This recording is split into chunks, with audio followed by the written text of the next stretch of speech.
Buenas tardes y bienvenidos todos a Encrucijada Pagana. Mi nombre es Carlos Sánchez y junto a mi compañera Baelia. Buenas tardes, Baelia. Buenas tardes. Y hoy junto a Lidia Chaló, que nos acompañará esta tarde. Buenas tardes, Lidia. Buenas tardes. Pues seremos los encargados de guiaros por estos senderos. Buenas tardes a todos, bienvenidos. Buenas tardes de nuevo a nuestra matrona Eris. Hoy vamos a seguir con el tema de la brujería del cerco, pero esta vez nos vamos a centrar en las prácticas de brujería extática en Europa. Y para ello, pues como ya ha anunciado Carlos, contaremos una vez más con la colaboración de Lidia Chaló. Bueno, si nos da tiempo, también comentaremos algo acerca de cómo fue el Día del Paganismo al que asistimos y tendremos pues una pequeña sección de agenda y ya que contamos con Lidia, pues quizá charlamos un poquito más del día 15 y vamos haciendo aquí, creando expectativas. Así que, queridos oyentes, acomodaos y continuad escuchando, que este es el salto del matojo de tres paganos en nuestro peculiar cruce de caminos. Empieza la aventura.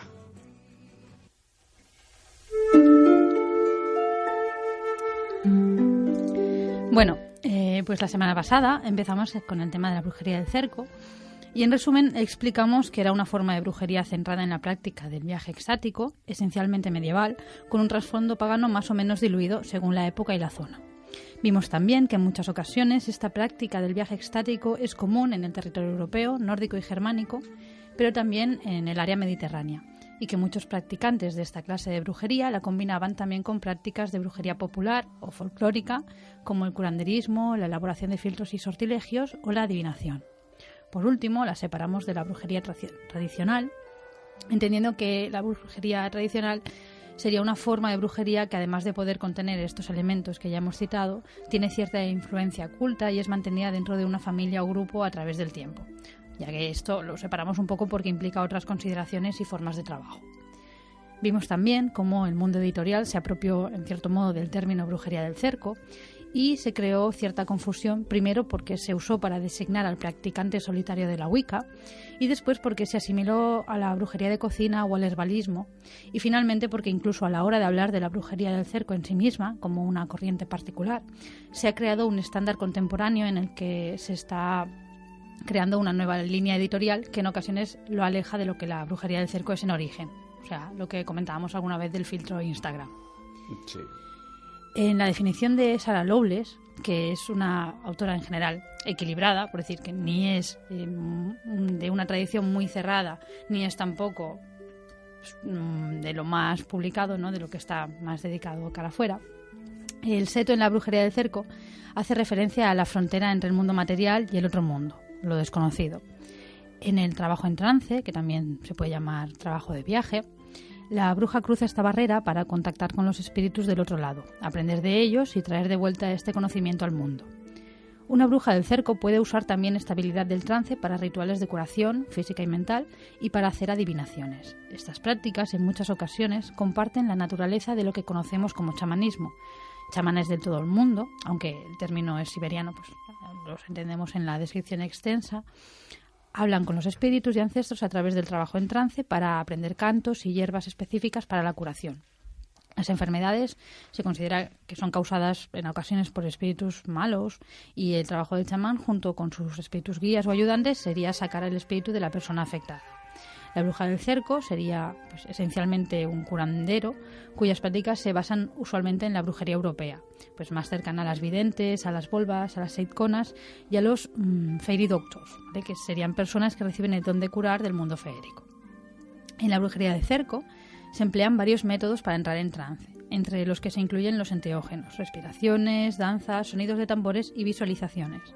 La brujería del cerco, por lo general, no es un camino en sí misma, sino que forma parte de las prácticas de una bruja, pues como decíamos antes, popular, folclórica o tradicional. Las prácticas de contacto con los ancestros, tanto los ancestros más antiguos como los miembros de la familia recientemente fallecidos, también el contacto con los espíritus guía o espíritus familiares, la buena gente o las entidades feéricas y otros entes espirituales es parte de las prácticas de la brujería. El uso de enteógenos siempre resulta un poco controvertido. No, que va. Para nada. Debe resultarlo, está bien que sea, ¿no? Pues esto es controvertido, aunque existe evidencia del uso de alucinógenos por parte de las brujas en la Edad Media y en épocas más tardías, ¿vale? Por ejemplo, hay muchos datos acerca de la elaboración de ungüentos para volar. Las plantas psicoactivas ya eran usadas en el paganismo antiguo para rituales y ceremonias religiosas, ¿no? Entonces, Sara, como cualquier otro autor, pues añade la nota de rigor de que no intentéis elaborar vuestros propios ungüentos sin la guía de un herbalista profesional o un practicante muy experimentado, porque es verdad que muchos de los ingredientes que se emplean son venenosos incluso al tacto, ¿no? O sea, ya decimos, no solo es la planta, es la dosis, es cómo se prepara y lo que puede suceder con esto, ¿no? Tanto respirado, tocado, etcétera. Bueno, y hay un montón de cosas que son contraproducentes. Primero, porque muchos ingredientes que se usan en ungüentos hoy en día son ilegales o son muy difíciles de conseguir, o si se tienen y te encuentran con ello, no está bien, ¿sabes? Por ejemplo, setas alucinógenas. No puedes tenerlas en la cocina. No te dejan. Así más que nada que ojito con lo que hacemos. Bueno, entonces, sobre el uso de enteógenos en la antigüedad pagana y en la brujería, pues haremos algún día un programa completo que Carlos prometió. Sí, efectivamente. Tengo ganas de hacer. Y bueno, sí hay autores, no nada más citar que sí hay autores que ligan estos dos conceptos como la pervivencia de un conocimiento en el tiempo. A ver, se conocen algunas recetas de ungüentos, recetas históricas, cuya base solía ser el aceite vegetal o la grasa animal como soporte. Entonces a esto se añadía hollín o carbón vegetal en polvo y luego pues raíz de mandrágora, belladona, beleño o estramonio, mezclados también con opio, hachís o aceite de cáñamo indio. La escopolamina es uno de los alcaloides que contienen estas plantas, puede producir la sensación de que crezcan pelos o plumas a gran velocidad. Por otro lado, el acónito combinado con la belladona, además de inducir al delirio, produce una sensación de vuelo y cuando se lo mezcla con otras sustancias psicotrópicas acaba pues sumiendo a quien se lo ha aplicado en un sueño hipnótico, ¿no? Entonces, al despertar se tiene la convicción de haber estado volando de manera efectiva, no de haber soñado que se volaba. Entonces, a la hora de esto puede influir el relato de las experiencias. Tampoco hay que olvidar que a lo largo de la historia las drogas se han usado con fines recreativos y muchas recetas de ungüentos de vuelo o de ungüentos de bruja no eran precisamente empleados para fines brujeriles, sino para la recreación de las clases pudientes en la sociedad renacentista europea. Como de curiosidad, muchos de los ingredientes que se usaban como el hachís o el aceite de cáñamo, es cierto que aquí en Europa había cáñamo, pero mucho de él provenía de la India. Es un producto bastante exótico de la época y esto refuerza la idea de que efectivamente era un tema de la élite. Era una droga de ricos. Droga de diseño. Una droga de ricos de la época, efectivamente, sí. Tú lo has dicho.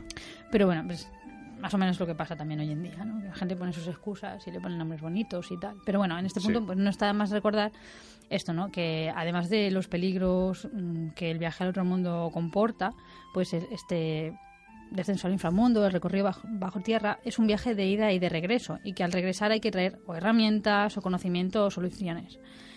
Puede que haya diferentes modalidades más o menos intensas de viaje y que la naturaleza del desdoblamiento pueda variar desde un desdoblamiento más sutil, imaginativo, astral, a un desdoblamiento casi físico o etérico, ¿no? Pero a menos que se produzca por accidente, el desdoblamiento siempre cumple una función o responde a una llamada. Bueno, aquí yo le voy a preguntar a Lidia. Tú que has practicado o practicas, ¿no? Algún tipo de viaje así. Precisamente la pregunta es si el viaje siempre tiene que responder a una función o una llamada, ¿no? Siempre. Porque es algo serio, efectivamente. Sí. ¿Qué le dirías a alguien que le gusta hacer viajes recreativos? Como aquí los yonkis del siglo XVI. No, en serio, ahora en serio es una pregunta, porque mucha gente se toma el tema del viaje, ¿no? Para ir a dar una vuelta y punto, Para ir a dar una vuelta. Ah, sí, he contactado con mi espíritu guía unicornio del nivel 3000 y en el astral. ¡Arre, unicornio! Exactamente. Vale. Que básicamente porque se estaba analizando mucho el tema del viaje. ¿Qué dirías? Que siempre tiene que haber una finalidad. O bien ir a buscar información, o bien pedir sanación para ti, para tu familia.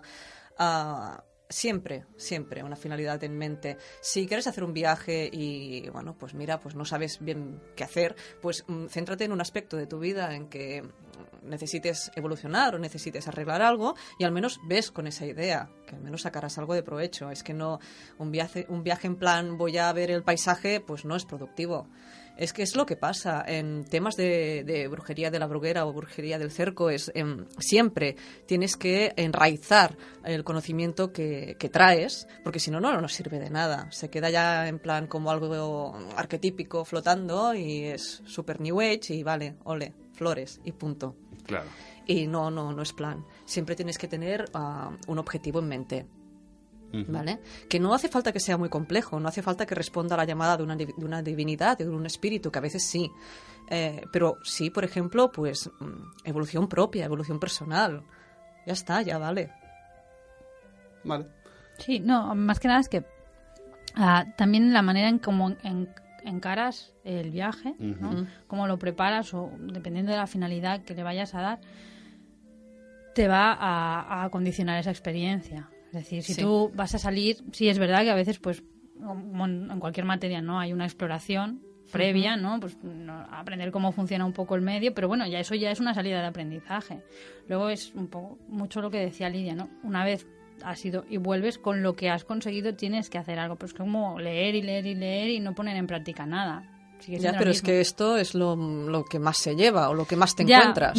Cierto. De así. Sí, desde gente que hace un viaje y no hace nada más, o gente que te prepara un ritual que es vacío de significado totalmente, pero que es bonito. Te pintan algo y ala, ya está, ¿no? Te venden eso como algo magnífico, pero es que no es así. Bueno, Además, hay una cosa importante en el vuelo del espíritu, que es que tienes que salir con la intención muy clara, porque cuando entras en el árbol o la imagen que utilizas para subir o bajar, tienes que decir dónde quieres ir, porque esto es como una especie de ascensor. Si te para en el piso equivocado, ya le hemos cagado. O sea, tienes que ir con la intención súper clara. Quiero ir a tal sitio o necesito recuperar el pedazo de alma de tal persona. Y entonces, solo con la intención ya más o menos te sitúas en la zona. Y a partir de aquí ya trabajas. Claro, también es para evitar distracciones. O sea, es para evitar que tu mente aproveche la ocasión para poner ruido o cosas que tiene. O sea, forma parte pues de ese trabajo, ¿no? A modo de una pequeña añadido, el tema de meter ruido. Yo siempre he tenido una opinión con las drogas, ¿no? Que ya el tema de cuando hagamos el programa lo diré más. Pero es que ya que hablamos de viajes, ¿no? Viajes a otros mundos, es cierto que la droga yo creo que puede ser un portal, pero también puede ser, como dice Baelia, algo que te meta ruido en la cabeza. Y hay que ir con mucho cuidado en lo que se hace, tanto lo que tienes tú dentro como lo que te está provocando, lo que ya sea mediante danza, incluso mediante cualquier tipo de trance. Va a potenciar el ruido de que habla Baelia, que es el tuyo interior. O sea, y que depende con qué se haga el viaje, hay que ir con mucho cuidado con esto. Es que hay aspectos del trabajo mágico que normalmente cuando vas con mucha prisa se descuidan. Uno, súper importante, pero esto lo mismo te pasa en brujería, que en paganismo, que en el yoga, ¿vale? Uno es la purificación. Sí. O sea, tú tienes que estar preparado, si vas a hacer cosas con tu cuerpo y con tu mente, tener el cuerpo y la mente en una buena condición, ¿no? Y luego es darte tiempo para asimilar cada uno de los pasos que das. Pues, como hablábamos el otro día aquí, pues de la alquimia está todo escrito, ¿no? Pero luego consigue ponerlo en práctica, ¿no? Pues muchos ejercicios están ya escritos, y es que no vas a descubrir nada, no es la revista que te llega cada semana con las novedades, no. Estamos hablando de un trabajo personal, de un trabajo interno y de un trabajo de cara a la comunidad. Entonces, cada paso, haz el trabajo, digiérelo, porque muchas veces el resultado del trabajo no está cuando termina la acción, sino está en digerir los resultados. Y esto, pues, también es una cosa que cuando trabajamos con tradiciones antiguas también necesitamos recuperar, ¿no? Darnos el tiempo para dar cada paso. Es importante esto porque muchas veces en distintos métodos para alcanzar el trance, ya sea en un control de la respiración, si te pasas, entras en una especie de mareo demasiado fuerte, es lo que tú decías, del ruido, ¿no? Y tu cuerpo ya no es una herramienta afinada para hacer el trabajo en condiciones, sino que está de subidón o como quieras decirle, y ya no es efectivo. Entonces, todo con moderación y todo bien hecho. No vale coger un libro que te diga 30 respiraciones profundas. No, ¿cuántas te sirven a ti? Pruébalo antes. O sea, no nos vale coger todo el conocimiento que te ven en libros y adaptarlo sin más. Tienes que pasarlo por tu filtro. Y si tu cuerpo te pide pues 30 vueltas, tipo de Herbiche, que hay mucha gente que lo utiliza para entrar en trance, pues 30, punto, ya está, no hace falta más. Efectivamente. Bueno, continuamos. Bueno, lo que decíamos, ¿no? La duda de la clase de viaje, que esto, cuando hablamos de viajes astrales, de desdoblamiento y tal, es una duda que no es de hoy. O sea, hoy nos la encontramos mucho, porque es un tema que está en el aire, pero es algo que hace pues 500 años ya se discutía, y se ha discutido pues, desde que se escribe sobre estas cosas, ¿no? No todas las brujas aseguraban dirigirse al Sabbat en espíritu. ¿vale? Sí es verdad que había como una presión por parte de los inquisidores, de los interrogadores, por obligar a las personas a declarar que iban físicamente al sábat, a la reunión brujeril, y entonces muchos practicantes decían, no, yo voy en espíritu, por eso también se llama el vuelo del espíritu, ¿no? Sí. Pero, por ejemplo, hay una mujer procesada por la Inquisición en Módena, en 1539, se llamaba Orsolina, la llamaban la Roja, y ella decía que hay muchos que solo van en visiones y hay otros que lo hacen también físicamente, y que ella siempre iba físicamente. Entonces, bueno, pues hasta aquí hablábamos un poco de la salida a través de diversos métodos pues, que están todos documentados. O sea, no es que el uso de los tambores o de la danza sea moderno como un sustituto de las sustancias psicoactivas, sino que ha existido históricamente. También es cierto que en muchos casos históricos europeos los practicantes del desdoblamiento caían en un estado cataléptico que rara vez se puede explicar por enfermedades, ¿no? O sea, sí hay una línea interpretativa que dice, no, pues eran epilépticos, por ejemplo, pero no lo explica, o sea, la epilepsia no puede explicar este tipo de catalepsia porque se producía en determinadas épocas del año. O sea, cuando uno tiene epilepsia, pues es una enfermedad, sí puedes caer en ese estado, pero no está así programado, no te caes 4 noches al año, que siempre son las mismas noches, ¿no? Y tampoco se ha podido relacionar con el uso de sustancias psicoactivas, ni ha quedado registro de otras prácticas de inducción del trance, por lo tanto, aún es un misterio. O sea, sí está documentado trance, caída, catalepsia, desdoblamiento, pero no se consigue explicar cómo se conseguía. No se sabe si es que había alguna técnica que no conocemos o era una cosa natural o lo podían hacer a voluntad o no se sabe por qué. Brujas, eran brujas. Eran brujas. Bueno, sí. hoy en día se usa una técnica que no está muy divulgada porque cuesta mucho dominarla, digamos, que es contraer el cuerpo.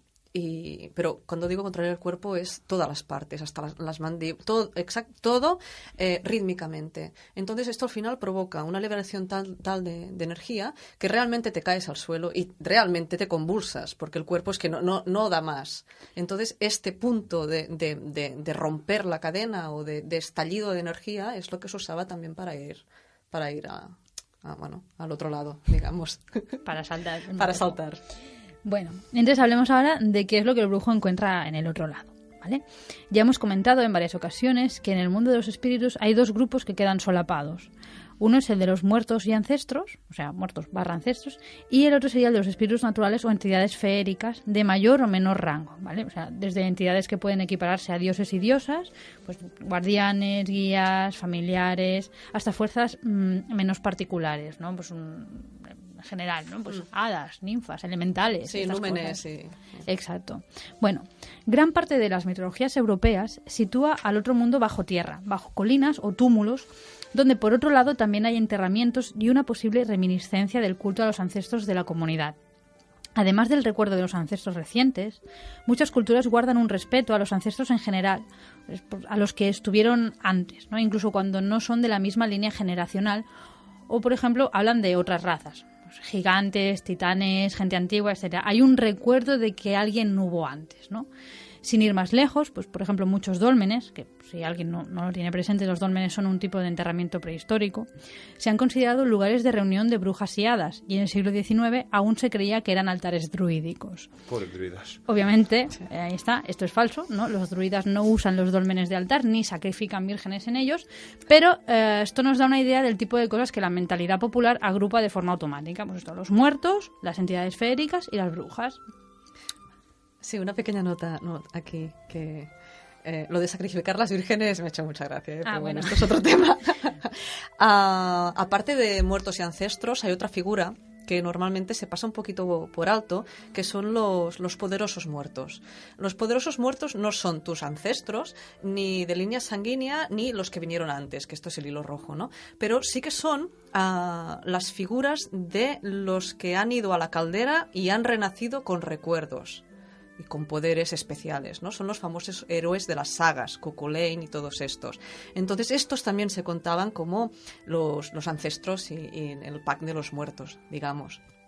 Y es interesante porque en todas las leyendas y las mitologías que conservamos de ellos nos pueden dar muchas pistas de cómo volver enteros, bueno, al fin y al cabo es una de las finalidades de la bruja, ¿no? Ir a la caldera y volver entera.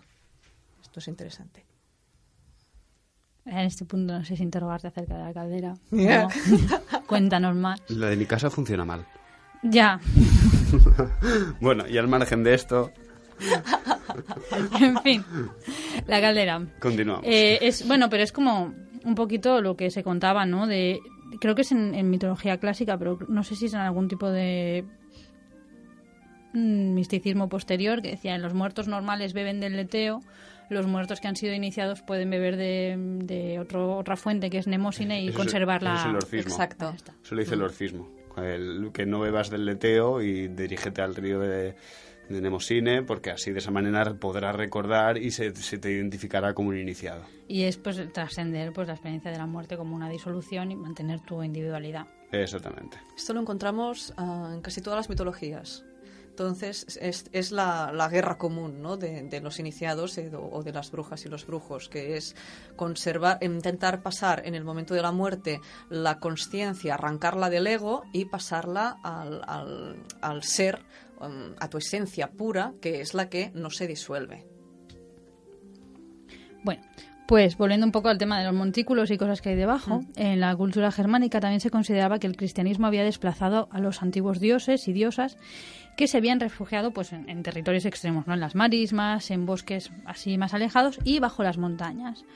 El Venusberg, que aparece en la obra de Tannhäuser y en algunas obras medievales, es un monte mítico que se consideraba que alojaba a la diosa Venus, claro, a la antigua diosa Venus, y a su corte. Incluso Paracelso consideraba que Venus era la reina de las ninfas. Vemos aquí que siempre hay un constante diálogo también entre la cultura culta y la popular, ¿no? La letrada de la popular, porque a ver, Venus, el nombre de Venus en territorio germánico viene de la gente que tenía una formación clásica. Sí. Entonces, bueno, ahí es un diálogo constante. También vimos en el programa de la caza salvaje que el fenómeno del ejército de espectros liderado por dioses y diosas asume también la forma del viaje de las brujas al Sabbat, montadas sobre animales familiares o escobas, e incluso la forma de una corte feérica antes o paralelamente a su interpretación cristiana, que sería pues variantes de la Santa Compaña. Sí.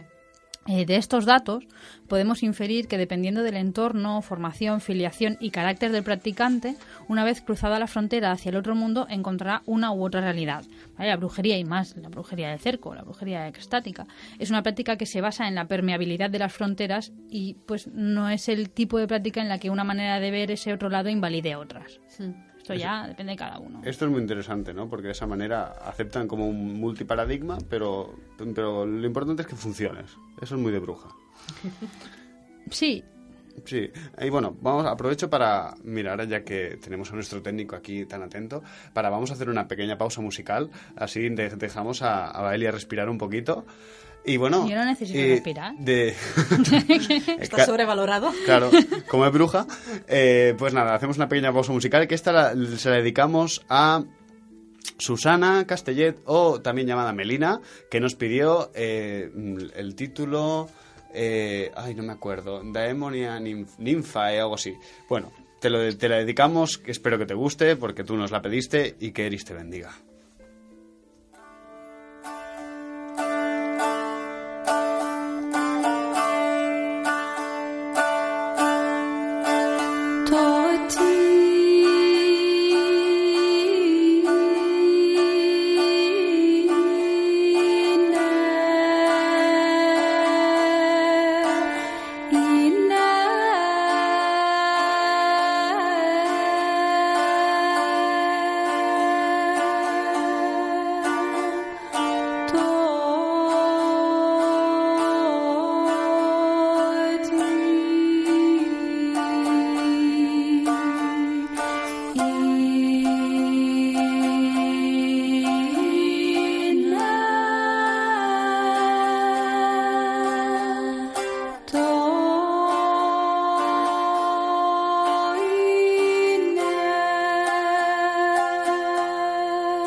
Y volvemos con la brujería del matojo, con Lidia y Baelia. ¿Te ha gustado lo del matojo? Hombre, es que El matojo. el matojo es más divertido que el seto y que la valla y que no... Pues un matojo, ¿no? Que ahí se hacen muchas cosas detrás de los matojos. Bueno, sí. Normalmente eran de Brook.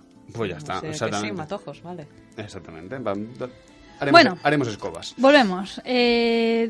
Hablábamos de la caza salvaje, ahora que comentamos en el programa de la caza salvaje, las personas que tenían la capacidad de desdoblarse se podían unir sin necesidad de morir. O sea, hay un ejército espectral, pero si tú puedes salir de tu cuerpo, te unes al cortejo, ¿no?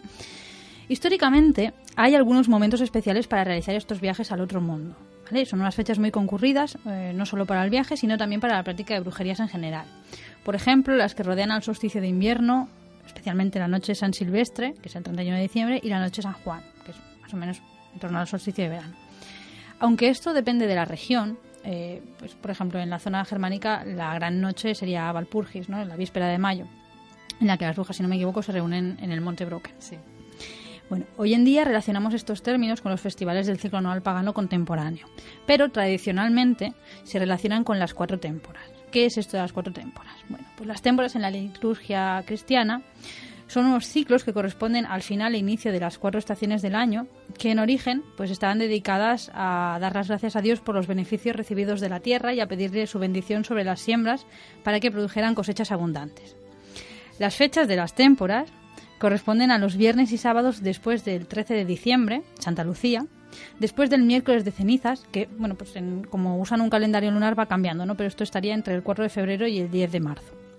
También está otra temporada después de Pentecostés, que igual varía entre mayo y junio, y otra después del 14 de septiembre, que es la festividad cristiana de la exaltación de la Santa Cruz, ¿vale? A su vez, las témporas tienen origen en las celebraciones romanas, ¿no? En el paganismo romano se realizaban ceremonias al comienzo del tiempo de la siembra y de la cosecha para implorar la ayuda de las deidades. En junio para una cosecha abundante, en septiembre para una rica vendimia y en diciembre para la siembra. Serían las feriae sementivae, las feriae mesis y las ferii vindimiales. En tiempos del Papa Gelasio, que es entre 492 y 496, se habla ya de las 4 témporas y se extiende su observancia a Inglaterra por San Agustín, a la Galia y Alemania por los carlovingios. Entonces, España, por ejemplo, las adoptó con la liturgia romana en el siglo XI. Explicamos esto porque estas fechas aparecen con frecuencia en los documentos históricos y es importante tenerlas en cuenta, porque despiesan un poco. También, por otra razón, normalmente se nos cuenta que hubo una cristianización del paganismo y rara vez se considera que hubo también una paganización del cristianismo. Entonces, desde la edad contemporánea parece muy sencillo separar el cristianismo del paganismo o incluso, pues lo que decíamos antes, ¿no? Las prácticas populares de las prácticas cultas. Pero cuando empezamos a mirar estas cuestiones con mayor profundidad, esta separación no parece tan sencilla. Pues a menudo, al hablar de brujería tradicional, del cunning folk, de las prácticas populares de brujería, se habla de la doble observancia, que iría más allá del uso de términos cristianos como cobertura de fórmulas paganas e implicaría, y esto es bastante importante, una cierta libertad para ir de un registro a otro o de usarlos ambos sin demasiado problema. Es importante porque esto, a su vez, podría ser otro rasgo característico de la brujería europea o incluso de mezcla europea, que no se da en otras culturas, ¿vale? Están documentados casos de practicantes de brujería extática, chamanes, curanderos de diferentes culturas, entre los que se cuentan inuit, saami, los chamanes siberianos propiamente dichos, pero también, por ejemplo, se documenta esto en pueblos nativos de América del Sur, que registran que perdieron su poder y sus espíritus ayudantes al convertirse o ser convertidos al cristianismo. Parece que en los casos en los que el cambio se produce de forma gradual, se puede dar esta doble observancia que no deja de ser pues una influencia mutua. Cuando el choque entre culturas es muy radical, o sea, cuando es un cristianismo sin mezcla o sin tanta mezcla y es una religión nativa que no ha convivido con otras religiones, al convertirse al cristianismo los chamanes pierden el poder. Exacto. En cambio, en zonas, por ejemplo, actualmente en Cornualles, donde vive y trabaja Gemma Gari, que es una agente de astucia bastante famosa, pues lo mantienen. Lo mantienen porque, aparte de Cornualles, el paisaje ya da. Son zonas muy separadas entre sí, que, bueno, la típica... Es como de cuento, ¿no? La típica casita de la bruja en el límite entre el bosque y el pueblecito. Pues allí está la casa y la gente va, pues, a pedir lo que necesite. Entonces ella tiene unos cuantos libros en el mercado y ella habla de esto, que ella practica esta observancia dual, ¿no? Entonces pero los que lo ven de manera natural, no ven un corte en plan paganismo-cristianismo, sino que tienen una mezcla que crea una forma autóctona de brujería que vale. Aquí en Cataluña lo tenemos con las fórmulas de pasar al crío por el agujero de un árbol, aquí te lo doy, pera, aquí el rebo, Joan, y que estas cosas, Sí.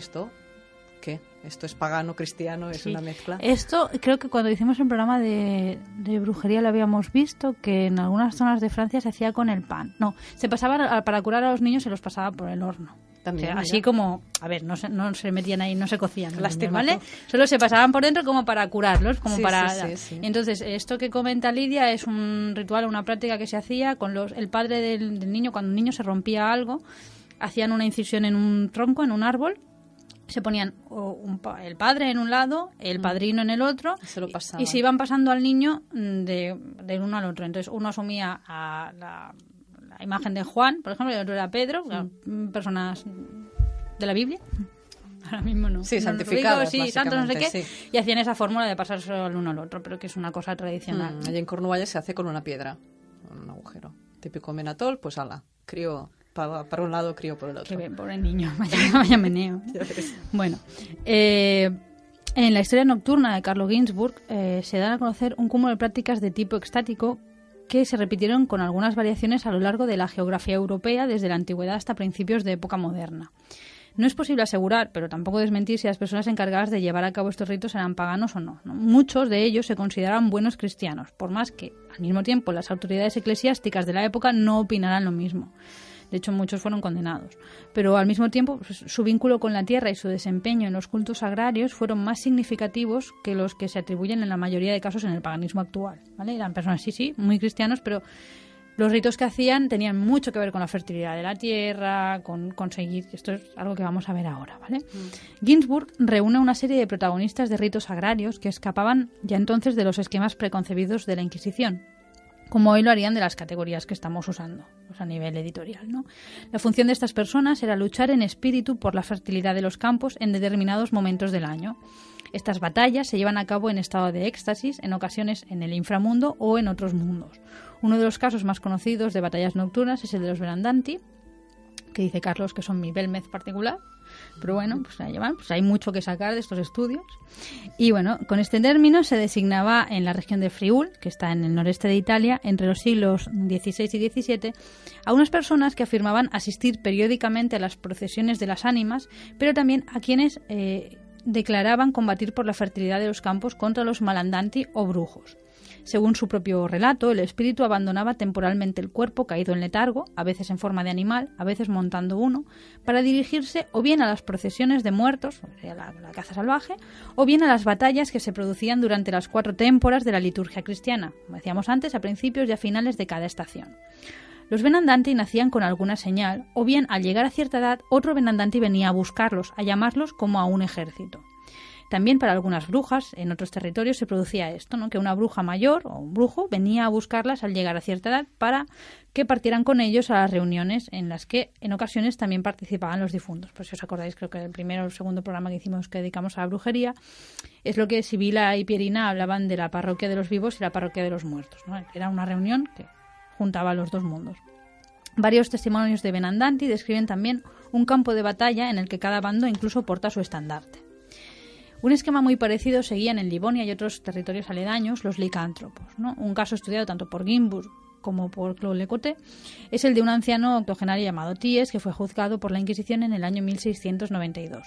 Según su declaración, los licántropos, no solo de Livonia sino también de Alemania y de Rusia, descendían al infierno 3 veces al año, en las noches de Santa Lucía, San Juan y Pentecostés, para luchar contra los demonios y sus brujos, quienes robaban los granos germinados. Los licántropos debían recuperar el grano para impedir la carestía de sus tierras. Como vimos en el programa dedicado a la licantropía, la idea de un licántropo agresivo no empieza a cristalizar hasta mediados del siglo XV, juntamente con la imagen hostil de la bruja, ¿no? En su relato, Thiers también habla de formar parte de una banda o compañía. En Istria, Eslovenia, Croacia y a lo largo de la costa dálmata hasta Montenegro existe una serie de creencias equiparables a la de los Venandanti, que pues casi siempre se trata de hombres y su nacimiento también está señalado por alguna particularidad. Estos individuos están destinados a combatir, a veces en periodos establecidos como la noche de Navidad o las témporas, contra brujos y vampiros para deshacer maleficios y asegurar las cosechas venideras. Los combates se llevan a cabo en espíritu también, que sale del cuerpo cataléptico y toma forma de animales como cerdos, perros, caballos, bueyes, etc. En el folclore húngaro existe la figura del Taltos, que es el nombre con el que se designaba a hombres y mujeres procesados por brujería desde finales del siglo XVI. Una vez más, como sucede con los Venandanti, los Taltos rechazaban las acusaciones que los inquisidores vertían sobre ellos, considerándose, como los Venandanti como tíes, al servicio de Dios, de Dios cristiano, ¿no? También se distinguían por alguna particularidad en el nacimiento, pero además, llegados a una cierta edad, un Taltos mayor se les aparecía en forma de animal para retarlos. En algunas ocasiones, con anterioridad a esto, el futuro Taltos soñaba que era despedazado o debía superar otro tipo de pruebas iniciáticas. Cada cierto tiempo, tras caer en trance, pues ellos también luchaban en las nubes, generalmente contra otros Taltos, pero también contra brujas y extranjeros. El éxito en estas batallas aseguraba la cosecha para los suyos. Por este motivo, en tiempos de sequía, los campesinos les llevaban dinero y comida para que ellos lo hicieran llover, ¿no? Pero los Taltos, que podían curar a la gente que había estado maldita y identificar a las brujas, eran también personajes ambiguos que en un momento dado podían amenazar a los vecinos con la posibilidad de desencadenar tormentas. En el Cáucaso septentrional se encuentran también los osetios, que son lejanos descendientes de los escitas. A principios del siglo XIX, el orientalista Julius Klaproth reseñaba sus costumbres y creencias, que eran una especie de mezcla de cristianismo y de tradiciones más antiguas, con una devoción un poco singular hacia el profeta Elías. Entonces se decía que entre ellos hay también viejos y viejas que en la noche de San Silvestre caen en una especie de éxtasis y se quedan en el suelo inmóviles, como si durmieran. Cuando se despiertan, dicen que han visto las ánimas de los muertos, unas veces en un gran pantano, otras cabalgando sobre cerdos, perros o machos cabríos. Si ven un ánima que recoge el grano en el campo y lo lleva al pueblo, lo consideran el auspicio de una cosecha abundante. Otros folcloristas rusos contribuyeron a confirmar y ampliar este testimonio. En el periodo comprendido entre la Navidad y la noche de San Silvestre, algunos individuos abandonaban sus cuerpos para viajar en espíritu, cabalgando sobre animales u objetos al reino de los muertos. En este reino ultraterreno se hallaba un vasto prado con flores, frutos y granos. Los espíritus viajeros debían llevar consigo las semillas de cereal y árboles frutales de las futuras cosechas, sin dejarse seducir por los aromas y colores de algunas flores que producían enfermedades. Cuando los viajeros regresaban con el tesoro, eran perseguidos por los muertos, que les lanzaban unas flechas que no producían heridas, pero que sin embargo podían matar a aquel a quien alcanzaban como una maldición. En este relato pues podemos recordar algunos cuentos rusos e incluso algunas versiones de la historia del descenso de Psique al inframundo, ¿no? Que también vive esa serie de pruebas. En Alsacia, en Heidelberg, el Tirón y parte de Suiza se documenta también la presencia de un grupo de individuos que en este caso, pues si todos los que hemos dicho antes eran mayoritariamente hombres, pues en este caso son mayoritariamente mujeres, que durante las 4 témporas también caen en letargo e inconscientes y su alma sale para ir a las procesiones de los muertos, que en ocasiones aparecen guiadas por una divinidad femenina, aquí llamada Frau Selga. Entonces es Abundia, Satya, Diana, Persta, Holda y Venus. La del Venusberg pues es la misma figura femenina, ¿no? Entre los Venandanti aparece también esta figura, por ejemplo, en la declaración de María Panzona. Ella declara haber ido varias veces al Valle de Josafat, que es como se llama cuando se desdoblaban, iban al otro mundo, cuando aparece como el valle con las flores y frutos y tal, eso le llaman el Valle de Josafat, ¿no? Pues ella acude allí montada en un animal y ella afirma haber saludado inclinando la cabeza junto con otros Venandanti a cierta mujer llamada la abadesa, que estaba sentada majestuosamente al borde de un pozo. Los Venandanti que caminan con los muertos y los que participan en las batallas parecen ser 2 ramificaciones de una misma creencia. En Módena, las primeras menciones a los encuentros de las brujas no se refieren a la adoración del demonio, sino al culto a una misteriosa divinidad femenina, que ellos llaman Diana, y que está presente en Italia septentrional al menos desde finales del siglo XIV. Cuando empiezan a declarar y se explica que la bruja iba al sábado, lo que se describe es un grupo de individuos reunidos en un jardín comiendo hasta el amanecer, cosa muy pagana, y es la imagen pagana, ¿no? Sí. Por excelencia, y hasta 1532 no aparecen pues las típicas profanaciones, ni las cópulas con demonios, ni cosas por el estilo. Hasta entonces era cristiana. Cosa sí, muy cristiana, ahí eso está, también. ¿no? Es un poco una cosa que no hemos comentado, es que la mayoría de testigos de los Venandanti, por eso son tan importantes, o tíes, tal, es que son declaraciones que no se hacen bajo tortura y que a veces se hacen en un ambiente bastante laxo, incluso como los Benandanti tenían la capacidad de identificar a las brujas que hacían daño, ellos van a denunciarlas a la Inquisición y la Inquisición no les hace caso. ¿Vale? Entonces, en un ambiente, no es el ambiente enfermizo de que, vamos, tienes un lunar y te acuso, sino... No es la cacería de brujas de Salem. Exacto, no, es un ambiente en el que más o menos la gente habla, más o menos, es como, hay una...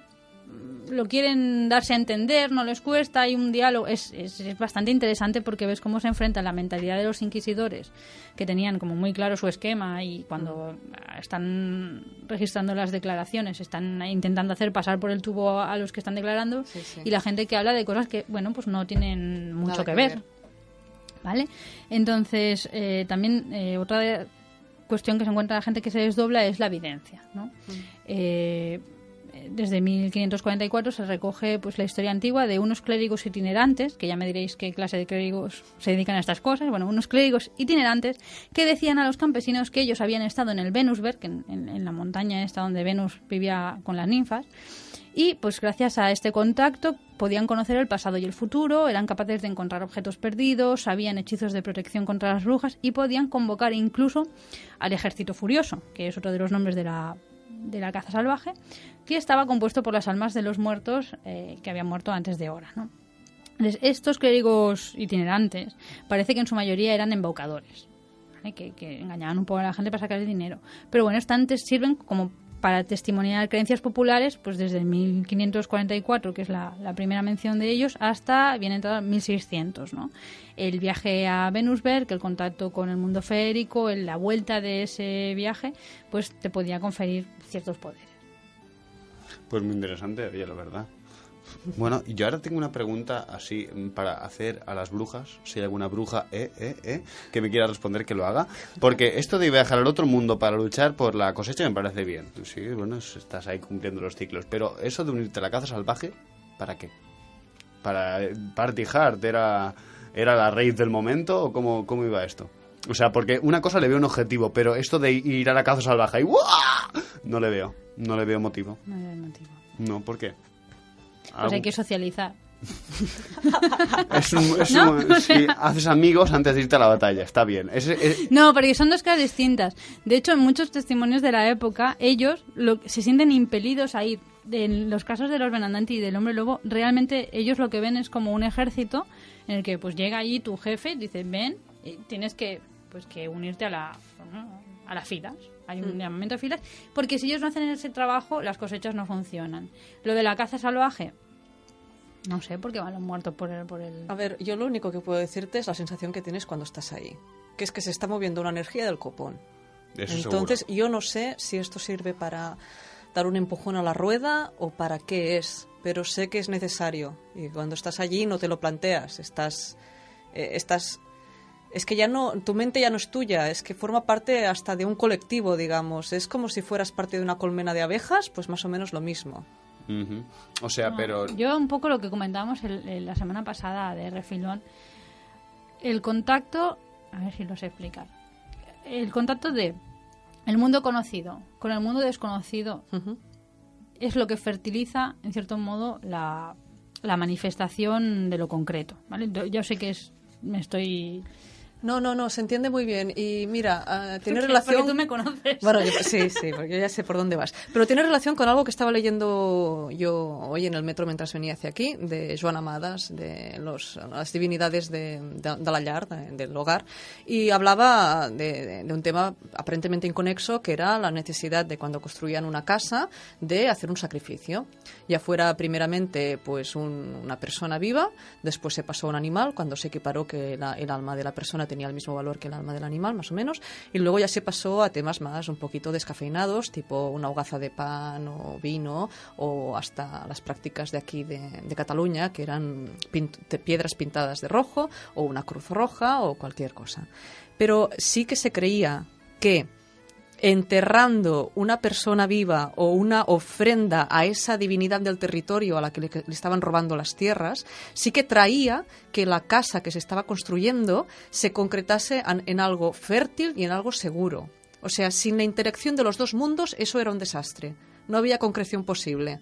Hasta hablaba Amades del convento, ahora no me acuerdo cuál, pero es de aquí de Barcelona, que se caían las paredes. Hasta que el jefe de obra dijo, bueno, pues la primera persona que entre por la puerta la enterramos viva allí y ya está. Fue su mujer. O sea que, ¿En serio? Bien, dijo. En serio, la enterraron allí, la emparedaron viva y ya no se cayó ninguna pared más y todo se mantuvo en orden. Y esa noche hubo fiesta en casa. Sí, bueno, a ver. Pero es esto, este vínculo, esta mediación entre un mundo y el otro es lo que trae la fertilidad a campos, a vidas y a lo concreto. Claro, nosotros hablábamos la semana pasada de cuando se celebraban las Lupercales y todas las fiestas en general, todos los carnavales, pero empezaba por las Lupercales, que yo creo que, por cierto, es la témpora que introdujo el Papa Gelasio al prohibir las Lupercales, probablemente fue cuando metió la cuarta témpora que antes no estaba. Era una festividad en la que en el mundo ordenado romano, que primero era como muy doméstico y luego pues creció hacia pues, una domesticidad más grande, una civilidad, ¿no? Seguía habiendo esta fiesta que era pues un momento de romper con todo, era un acto de purificación y era cuando dejaban entrar a lo salvaje en la ciudad, pero porque respondía a una necesidad, o sea, somos ordenados, o también es una manera de pues eso, de abrir, de sacar presión y de permitir que entre pues lo salvaje, lo no domesticado, lo que no pertenece a lo mejor al mundo más racional, porque llega un momento en que si vivimos en un mundo completamente racional nos secamos, nos quedamos sin abono, sin creatividad y tal, ¿no? Entonces yo creo que extrapolando y tal, la caza salvaje es parte del orden del mundo, ¿no? Por decirlo así, del orden de la civilización. Y aquí, en territorio europeo, gran parte de Asia es así. Y bueno, es un fenómeno histórico como... Sí, es la parroquia de los muertos cumpliendo su función. Otorga una renovación de todo lo que es la vida. Sin esa parte no puede haber la renovación. El Solveig coagula. Exacto. Sí. Exactamente. Bueno, Ahí pues pasamos ya a nuestra sección de agenda. ¿Sí? ¿Ya? Sí, efectivamente. ¿Qué quieres más? Nos quedan 10 minutos de programa y tenemos que comentar cosas. Bueno, para empezar, diremos que la campaña ambiental Aprovecha el Viaje pues sigue en marcha, como ya hemos dicho. Por favor, podéis enviar fotos de lo que sea, de vuestro perro, vuestro gato, vuestra foto Instagram del paisaje chula, lo que queráis, la vamos a aceptar, no vamos a hacer feos. Enviadla a ecologiapagana@gmail.com. Recordad que es un sorteo, no es un concurso. O sea, y podéis enviarnos hasta 10 fotos por participante. Ajá, la podéis enviar también, bueno, a en la página de la la campaña página de Facebook. El precio son 25 euros para que gastéis como os dé la puñetera gana. El precio no, el premio. El precio no, el precio es nuestro. Y bueno, y ampliamos el plazo hasta el 31 de octubre, ¿vale? O sea, hasta nuestro fin de año pagano. Y el sorteo será el 15 de noviembre dentro de un evento que haremos en Barcelona. Qué bueno que aquí tenemos a otra participante del evento. Mire, ya vamos desvelando poquito a poco. Aquí Lidia también participará. Bueno, ya hemos dicho que pues serán unas pequeñas conferencias, habrá cosas, habrá actividades también. Y la verdad es que tenemos pues muchas ganas de llevarlo a cabo. Y bueno, si continuamos con la agenda y luego pues continuamos a comentar otras cosas. Primero que el sábado 27 de septiembre tendrá lugar una jornada de puertas abiertas en el Yacimiento y Museo Arqueológico de Ampurias, Girona. A las 11 de la mañana se hará una visita comentada, también gratuita, a cargo de uno de los arqueólogos del museo por las calles de la antigua ciudad griega Emporion, Emporiae para los romanos, con el fin de conocer su historia y descubrir los edificios más representativos del yacimiento. Y en octubre, Yolanda Benages inicia el curso online de Las diosas en ti, en el que se trabajará el empoderamiento femenino a través de los arquetipos de diferentes divinidades. Para más información, www.yolandabenages.com. Y bueno, y si organizáis cualquier otra cosa, no olvidéis comunicárnoslo por Facebook o en nuestro mail encrucijadapagana@gmail.com. Y bueno, y ahora que tenemos tiempo, pues ahora nos vas a hablar de lo que vas a hacer la semana que viene. Sí. La semana que viene, bueno, mentira, este viernes, para empezar, yo, Carlos Sánchez García, locutor de Encrucijada Pagana, me voy a vestir de romano y voy a hacer un recital de poesía erótica romana aquí en el Museo de Canolivé, para empezar. Y luego la semana que viene tenemos un invitado especial aquí en el programa, que supongo que es a lo que se refería a Elias, si no la entiendo, que es el de... Traemos al director del Museo de Canolivé, del Poblado Ibérico de Canolivé, aquí de Sardañola, y nos va a desvelar pues, un poquito los misterios que hay en torno a esa civilización tan poco conocida como es la de los íberos, antes de llegar lo que había antes de los romanos en estas tierras, y nos hablará un poco pues, de su cultura, su religión, su forma de vida. Intentaremos aprender un poquito más de esos misterios que rondan por internet, de que si la dama de Elche o la de Baza es una diosa, cosa que no creo, pero bueno. Y ya está. Y aparte de eso, pues tenemos que comentar... mira, tenemos 8 minutos para comentar otras cosas. Mira, Baelia me mira así con cara de... No, por Dios, no. Bueno, sí, nada. Bueno, básicamente... Comentamos lo que tú quieras. Sí, no, básicamente... Bueno, vamos a comentar que el otro día estuvimos en el Día del Paganismo, en el evento este que se realizó en Barcelona. No pudimos ir el domingo, todo se ha de decir. O sea, nuestra opinión vertida se centra en tanto solo un día, que también nos tuvimos que ir antes por motivos de trabajo. Y bueno, básicamente, pues lo que opinamos del Día del Paganismo, al menos desde el punto de vista personal, los puntos positivos, es que, bueno, pues la verdad fue una actividad abierta, gratuita, a la que se podía ir o sea, sin ningún tipo de se podía ir con los bolsillos vacíos. La verdad, pues oye, si es una persona que está empezando en el mundo del paganismo y quieres aprender, pues la verdad no estaba mal, porque era muy básico todo, las cosas como son.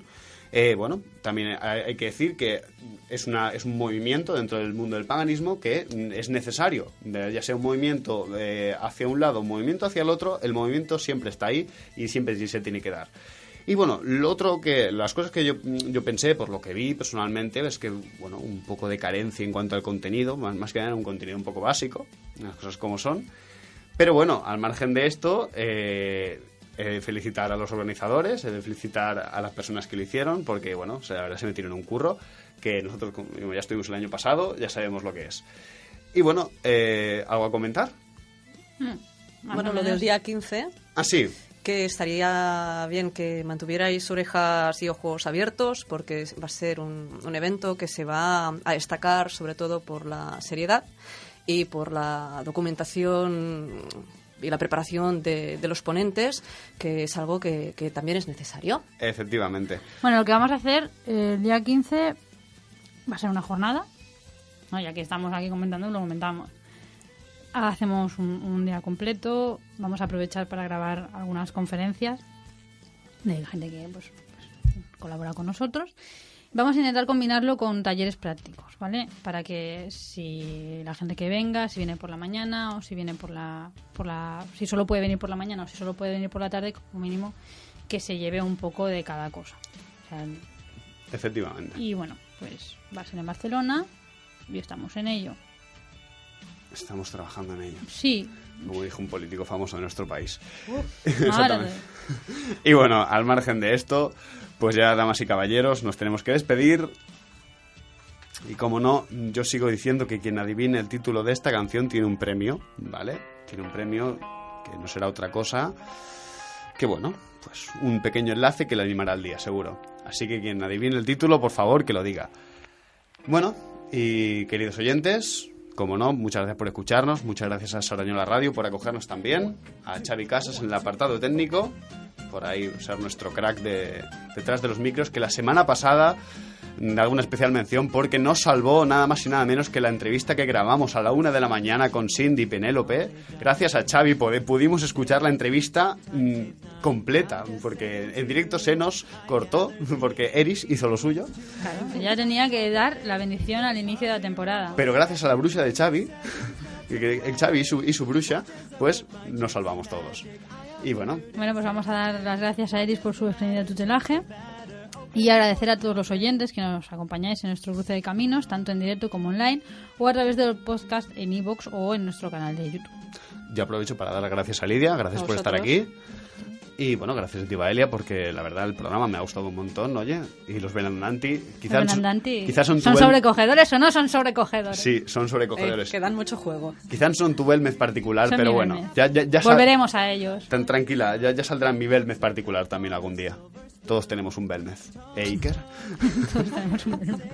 No, sí, ya. Bueno, pues nada, muchísimas gracias a todos por escucharnos. Y como no, os esperamos el próximo día, miércoles a las 6 de la tarde, aquí en Encrucijada Pagana. Nuestro peculiar cruce de caminos. Hasta pronto.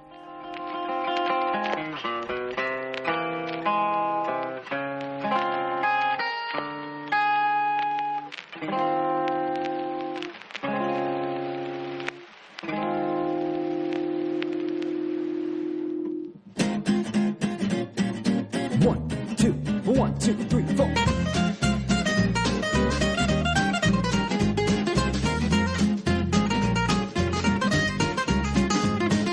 Cook up a solution with the knowledge I've accrued. They say a kitchen time saves 9, but I'm just saving 2. I gathered the ingredients to make a time sorbet. There's hardly room for seconds when the seconds melt away.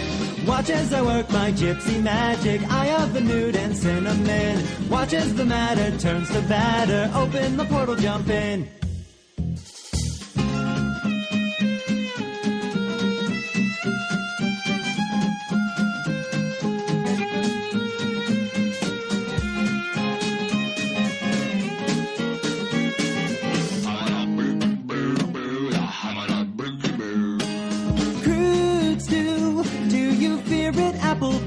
Sometimes life is not a cakewalk served up on a silver spoon.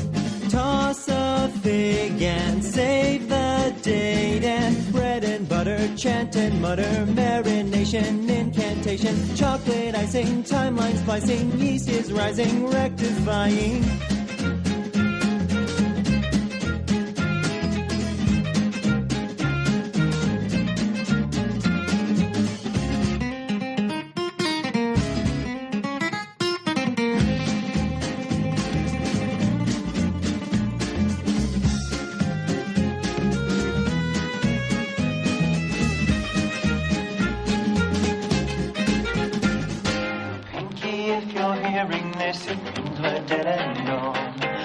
Don't bake a portal, just accept it and move on. My cauldron is preheated and I've got you in my thrall. Let's beat these yolk and save my folk by breaking the fourth wall. Watch as I work my gypsy magic, see pony tears and provolone. God help this outcast with her witchcraft, someday I'm gonna go home.